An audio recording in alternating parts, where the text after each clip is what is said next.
Hi Professor Grijalva, this is Ayushman. I'll be demonstrating my graphical user interface for automatically reducing system AMWCO.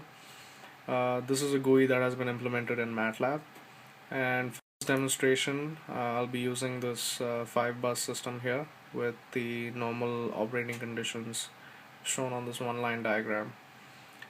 So the first thing we do with the GUI is to load the bus data, which is specified in an Excel file, and also the line data, which is also in Excel format.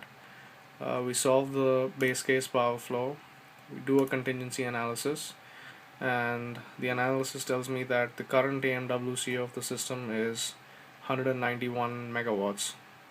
I can also view the contingency analysis results in a nice table format here, and the weakest element in the system is ranked first in this table. So now we want to reduce AMWCO by changing generation. So I click on this button here, and the algorithm essentially returns with reduced AMWCO of 3.2 megawatts. Now the most important information is shown in this possible actions text box here. So the algorithm is telling me to change generation at bus 4 to 69 megawatts. It is currently 140 megawatts at bus 4. And it is also telling me to change generation at bus 3 to 80 megawatts, and generation at bus 3 is currently 10 megawatts. So if we make these changes to the system, then we'll obtain a reduced AMWCO of 3.2 megawatts. Now on the right here is a graph of how the system AMWCO changes with changes in generation in a particular bus. So the red curve here corresponds to bus 4 and the blue corresponds to bus 3. And essentially the AMWCO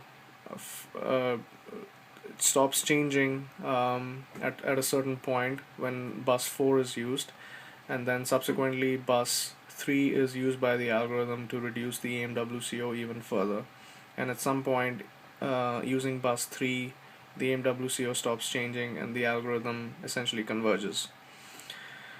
Now the AMWCO obtained here is the minimal, because the algorithm actually goes 1 megawatt beyond the values shown here, and since it sees that there is no change in the AMWCO, it returns the previous generation values that are basically shown here. Now the other useful thing that we can do using this GUI is study the effect of adding a new line to the system.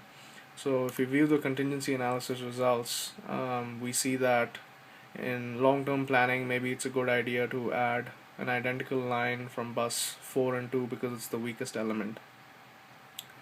So we enter the line parameters in this text box here. This is identical to the existing line, and see how the AMWCO changes, and we see that we obtain a reduced value of 1.54 megawatts, and this change was made to the original system. So it's a pretty powerful tool, and I think it should be implemented in real-time operation. That's all I have. Thank you for your time.